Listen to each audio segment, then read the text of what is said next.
બનાસકાંઠા સાંસદ જ્ઞાનીબેન ઠાકોરે કૃષિ મંત્રીને લખ્યો પત્ર। બટાકાનું વાવેતર કરનાર ખેડૂત માટે કોલ્ડ સ્ટોરેજની વ્યવસ્થા કરવા લખ્યો પત્ર।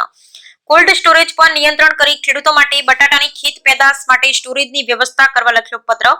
કૃષિ મંત્રી રાઘવજી પટેલને પત્ર લખી સાંસદ જ્ઞાનીબેન ઠાકોરે કરી માંગ। Bureau report Ramjibhai Raygur. જય કિસાન।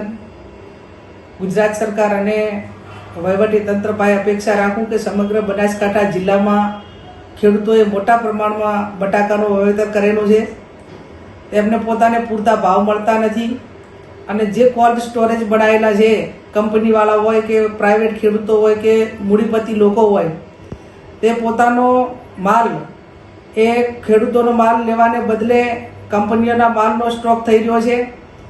મધ્યમ અને ગરીબ નાના જે ખેડૂતો છે એ પોતે પોતાના માલિકીના કોલ્ડ સ્ટોરેજ બનાવવા માટેની કેપેસિટી ન હોવાથી એ અત્યારે હેરાન પરેશાન થઈ રહ્યા છે। જ્યારે કેન્દ્ર સરકાર અને રાજ્ય સરકાર કોલ્ડ સ્ટોરેજ બનાવવા માટે સબસિડી આપે ત્યારે ખેડૂતોને ધ્યાનમાં લઈને ખેડૂતોના હિત માટે સબસિડી આપવામાં આવે છે, પણ વર્તમાન સમયની અંદર જે કંપનીઓ અને બહારના જે મોટા વેપારીઓ છે એ ક્યાંક ને ક્યાંક ખેડૂતોનું શોષણ કરી રહ્યા છે।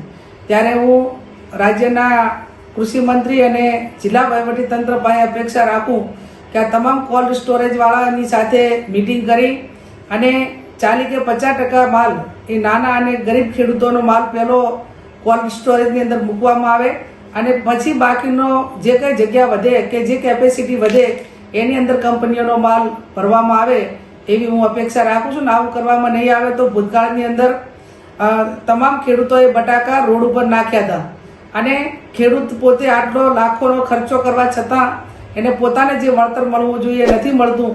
એ જવાબદારી સરકારની થાય છે અને આવનાર સમયમાં ખેડૂત રોડ ઉપર ના આવે અને પોતે હેરાન ન થાય એના માટે ગંભીરતા લઈ અને ખેડૂતોને મદદ કરે એવી હું અપેક્ષા રાખું છું।